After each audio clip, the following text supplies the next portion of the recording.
Hey, fellow horror fans, welcome to the Fear Central Show. I am your host, Mike, and this week we're coming to you from the 11th Annual Texas Frightmare Weekend, and I'd like to introduce you to my lovely daughter, Krista. Hello. And the reason we're doing this is because she's been helping out with a lot of the interviews that we've been doing this weekend, and we're going to get into that in just a little bit, and let's go check out the convention.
I do. It's a just you, or do you have a team? We do have a team. We've been working with different artists and writers since like the year 2000, 2001, the gallery, and we started doing conventions in 2012, and we love coming to Texas Frightmare.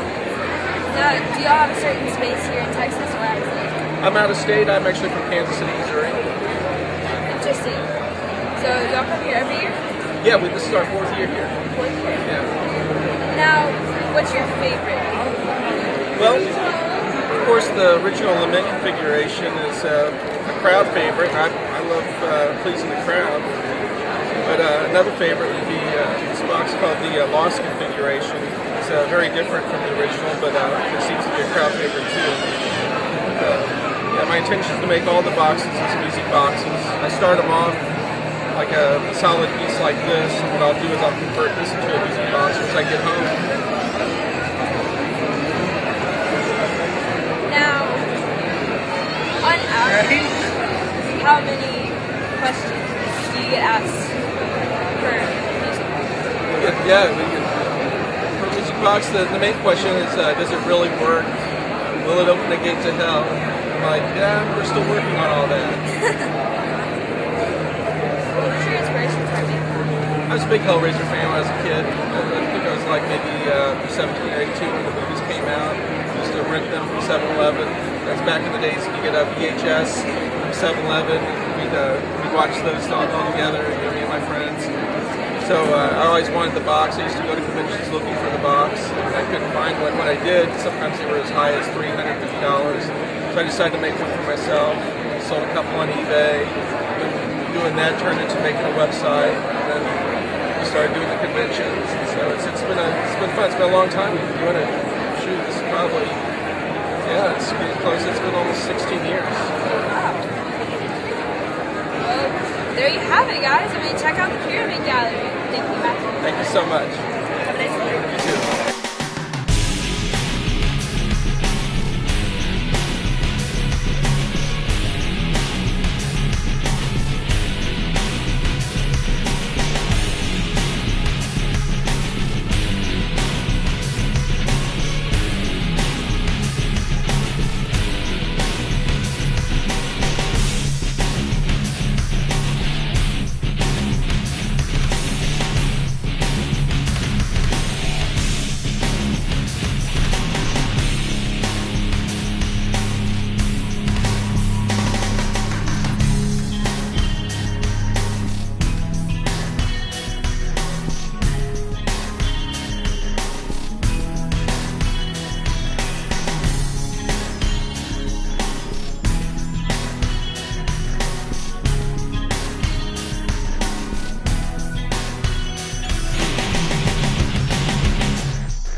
I'm with Paul, who grows some pretty interesting plants.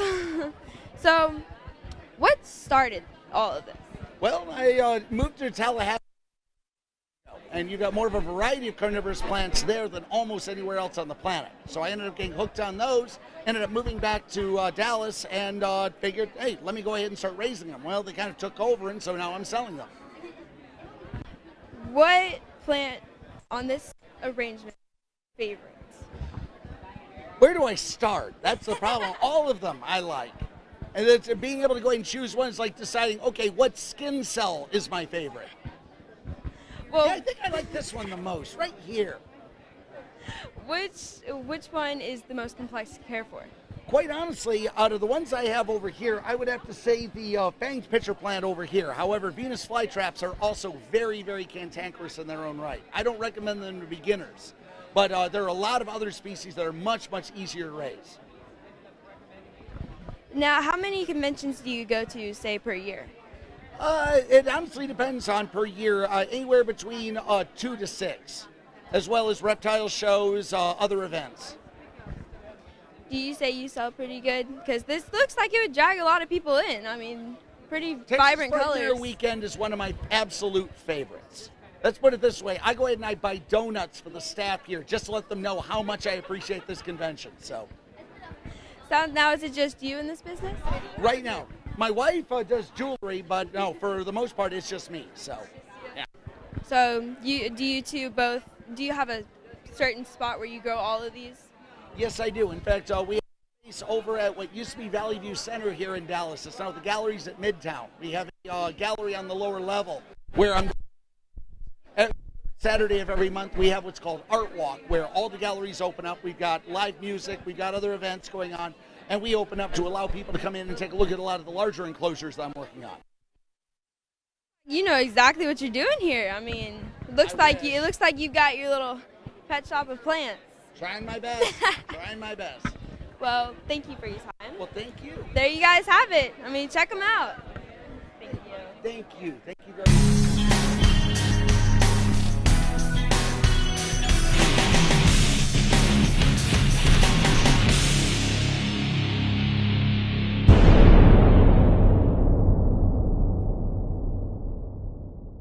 Hey guys, what's up? It's Krista with Fear Central, and I'm here with Demetria from the Curiositeer, which is a bunch of taxidermy, and it's quite interesting.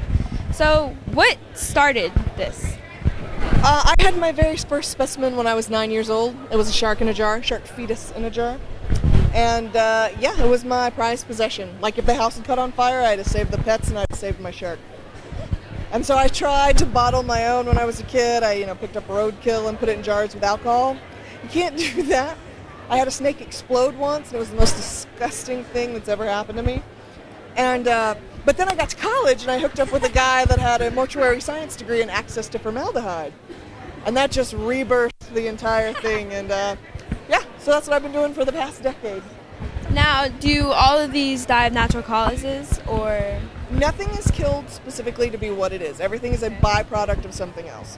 Either the taxidermy throwaways, or roadkill, or breeder fatalities, or pet store fatalities. Anywhere there's a lot of things that just die, That's where you go. I like to have connections. Okay. What's your favorite? Actually, my favorite of the stuff left is probably this dog. This dog got hit by a car, and so it only has 2 legs. So that's why I did this whole display thing, so it disguises that fact.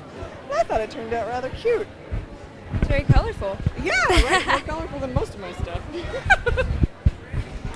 But yeah, that's probably favorite of what's left. Do you like the jewelry more? The jewelry's a lot easier because it's a lot smaller scale. But honestly, I like putting things in jars better. I like the whole process. I like walking outside with the respirator and putting on my 3 layers of gloves up to here and injecting things and Just a normal Saturday, right? It pretty much is. Yeah. That's how my Tuesday afternoons go. Which one sells more, the fetuses or the full animals? The fetal specimens, just because they're so darn cute. They are. And it's something you're not going to get to see, like, otherwise. Like, I can see a hedgehog, I can see a big-ass snake. You're not really gonna get to see a nutria fetus, just in the wild. So, is it just you that does all this, or do you have a team? No, this is me. It's just you? This is all me. It's all just me. Do you go to a lot of conventions? I don't. This is really the only big convention I do. I do like random art shows and whatnot, but yeah. All of my time and effort is devoted to Texas Frightmare Weekend. I feel like you constantly have a crowd around you, Well- just constantly asking questions about it. People have a lot of questions. That's why I had to put up the FAQ, so I'm not answering the same questions. But yeah, I answer questions. I'm good at that. Well, it looks like you got your hands full, but you know what you're doing. I like to think at this point I kind of have a handle on it. Kinda. Well, thank you for your time. Absolutely. Thank you for interviewing me. You're welcome. There you guys have it, Demetria with the Curiositeer. So as you can tell, there are a lot of people here. This is such a crazy place. Being the 11th annual, there's just everybody comes to this thing. It's great. We've already had a chance to meet Tony Todd, Robert England, Kane Hodder, Nora Hewitt. Yeah, Hewitt. Okay, so we met Nora Hewitt. She was the ninth season champion for Face Off. We've got a lot of vendors we're talking to that's going to give you some different outlooks on some different things. And yeah, so let's go check out some more.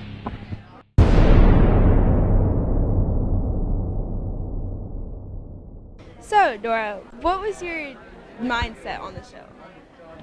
Panic. I was freaking out the whole time. I was really, really nervous when I went on the show because I just graduated school like the day before, literally. So I was really intimidated. I was really nervous. I had no idea what to expect, but I was just like really excited. But yeah, I was really scared. It was terrifying. Like, was it just kind of a rush, get this done, but make sure it looks good? Yeah, you know, it's all about time management, and you only have a certain amount of time, and you just can't overthink things, and you can't really take your sweet time with anything because that clock doesn't ever stop, and when it does, you're out of time. So yeah, time management was like the name of the game, pretty much. It was all about time management. Yeah.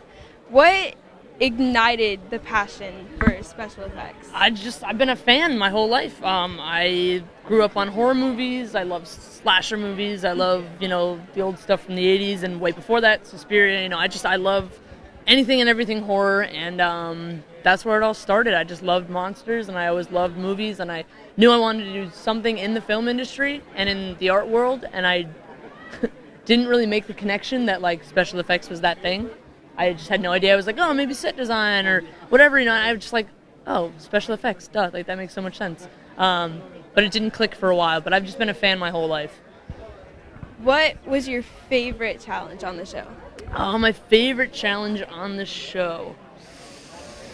Honestly, the finale, because we actually got to we got to make, you know, a short film. And for me, that was the coolest thing ever, you know, being there and seeing the cameras and the cranes and this beautiful, huge production happening in front of me, and to work with Patrick Tatopoulos, having him direct. I don't know if I would ever get that opportunity in my career, in my real life, you know, so it was super exciting and a once-in-a-lifetime thing, but that whole day, I think we shot for, like, literally from sun up till sundown. We started doing the makeup at, like, 4:30 in the morning, like, in the dark, in the trailer, and, yeah, it was just the coolest day ever. And it was, like, intense because it was, like, the last challenge, but, yeah, making a movie at the end was just so much cooler than, like, anything I could have imagined for the finale.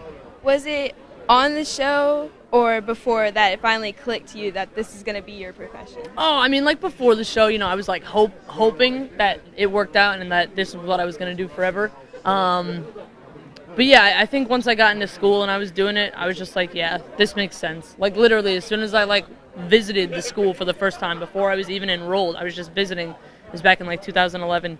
And as soon as I walked in the building, it was just this weird, eerie, it was like, whoa, like, this is, like, if I could have, like, dreamed up the ideal school, like, that would have been it. Like, it was just, like, something I pulled out of my own brain, you know what I mean? So it was, like, meant to be. Yeah. So. Yeah. Are you working on any current projects? I'm getting some stuff ready for some other makeup shows, conventions like this, and I'm going to work tomorrow. To do some dentures. So yeah, I'm working on I got a convention in Phoenix in a few weeks, and I'm redoing Chop Top from Texas Chainsaw 2 on Bill Moseley, which is like super cool. So yeah, that's what's coming up next. What was it like knowing that you were the one to do Bub for the last time? Really intimidating because I knew how much he meant to like the fans. Because he means a lot to me. I'm a fan. But it was a lot of pressure because I didn't want to let you guys down. You know what I mean? Like, a lot of people were really excited about it, and it's George Romero was here and Tom, and it's like, I can't mess this up, So, again, a lot of pressure, but there's always pressure, and it's just about how you handle it. Well, you guys heard it here. She's the one to go to if you want this stuff. Again, I'm here with Nora Hewitt. There you go, guys.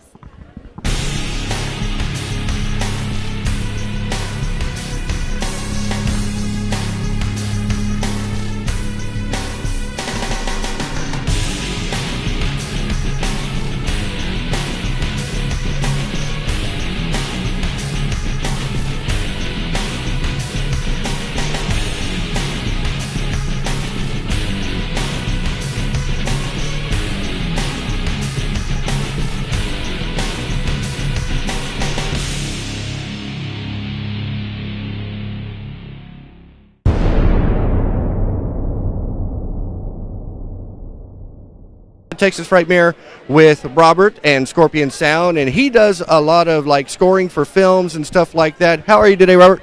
I'm great. I'm actually here with Lauren Morris, who does most of the engineering and the actual original scores.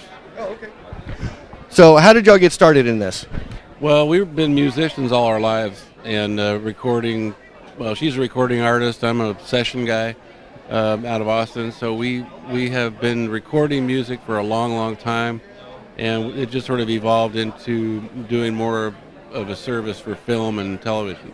Okay, so how did that come about? Well, we actually got hooked up with director Billy Pond at one point, who, as a referral. And it just turned out that it exploded into doing the entire score and the entire sound design for the film. Excellent, excellent. Any current projects you got going on? I believe we're doing some more material for Trackstar out of LA, which brokers music cues and things to reality shows. Okay. We're doing some of that. I think Lauren has a couple of other projects in the works, some short horror, some documentaries, and so on. Excellent. Now, I know we talked a little bit yesterday. You said that y'all were really big in this Circus of the Dead film. Yeah, we took this from the very beginning, and we did the entire score, and then it evolved into Lauren doing the mix and mastering and the whole thing. So we brought in artists from Austin, among those Red Volkart, John Moyer from Disturbed, Ernie Durawa from the Texas Tornadoes, among others, to help us do live music for Lauren's original music. So it really did expand into more than we had thought we were going to do in the beginning. And so it really gave us a lot, we really cut our teeth on this film. So we learned a lot from it.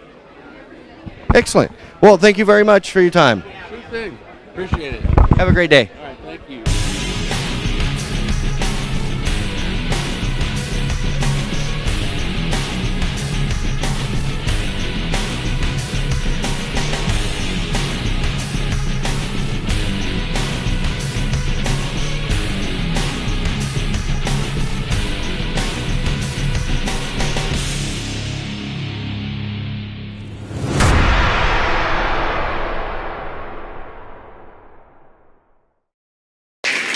Texas Frightmare Weekend. Thank you for coming out to today's panel, Remembering Wes Craven. My name is Ken Hanley from Fangoria, and thank you so much for joining us today. I assume that Wes meant a lot to everybody in this room. His work is beyond influential, and he's really a guy who lost too soon.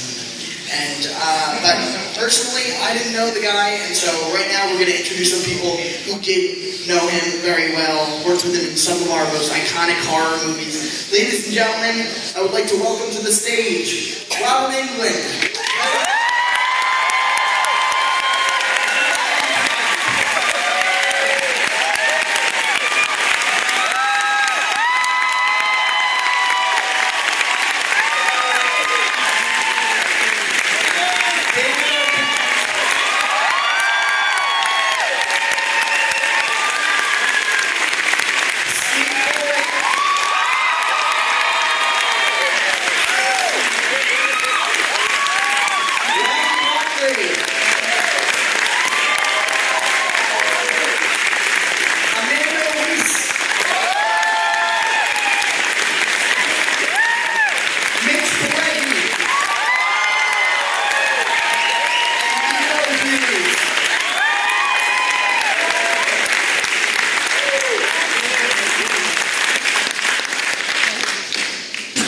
First of all, I would like to thank you all for participating today in this panel.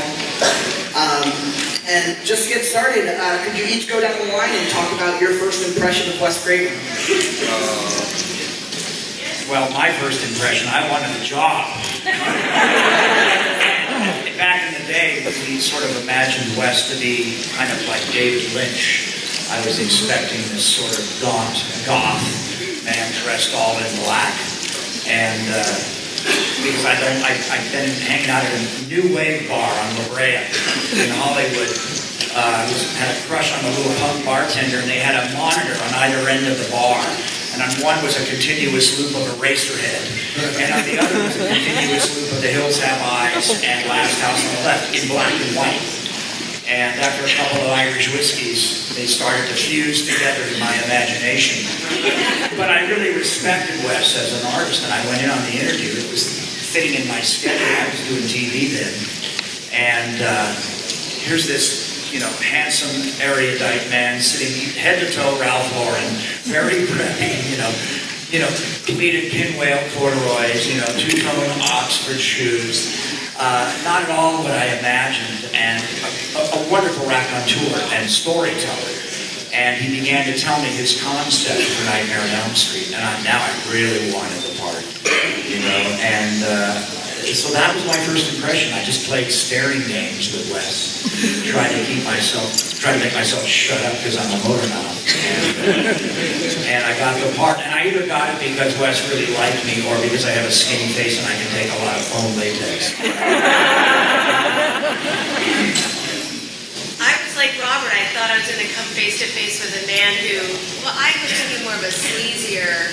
I wasn't really a punk rock person, so I didn't think of the kind of punk rock black goth guy. I was thinking more of like a maybe overweight guy from the Midwest who had a really kind of dark sensibility, and I didn't think I would get along with him at all, and I probably didn't even think I'd ever get the part either. So I finally met him at the casting director's office, and he wasn't as preppy as Ralph Lauren. He was Dockers and like a tie with a button-down Brooks Brothers like Oxford shirt. You're right about that. But I never got him too preppy. I mean, he always wore very formal clothing though on the set, and he was so soft-spoken. I think I'd ask him to hype up there, and he was very quiet and but always full of excellent descriptions of what he wanted exactly for me, and that's why we always got along well. His language skills were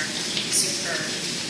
Well, obviously the movies you guys worked with Wes, very FX heavy, lots of scene stuff going on. What kind of environment was it like on set working with Wes, and how did he handle you guys as actors? I remember him saying, "More blood," quite a bit. But he had a great sense of humor. He'd say things like, I'd say, "Wes, how was that?" And he says, "That was absolutely atrocious." Let's try again. And there's so many fun stories. He was like a father figure to me. At one point, he came up to me and he was like, "David, Courtney really likes you. You have to get your shit together. Make it work. She's a good girl.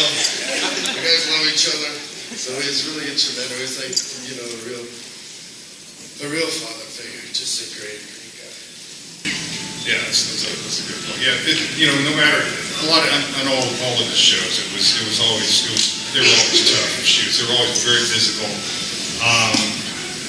There was always a lot of smoke, a lot of sweat, a lot of heat. We shot a lot of the sharper stuff in a warehouse, and it was in the middle of the summer, and it was just brutally hot. And he made it, even though it was so uncomfortable physically, he just made it so much easier for us, to just get through the days. I remember when the first day I came to work on Shocker, they'd been shooting for a couple of weeks, and Pinker had this limp, and so I had been working on this great limp. I was really proud of it. I was so excited. And I got to set. I said, Wes, I got this great limp, man. Let me show it to you. And unfortunately, they had already shot because Pinker would jump into people's bodies, and this little girl was the first body that he jumped into, and she had established the limp. And he goes, you got a limp like her, and I was going,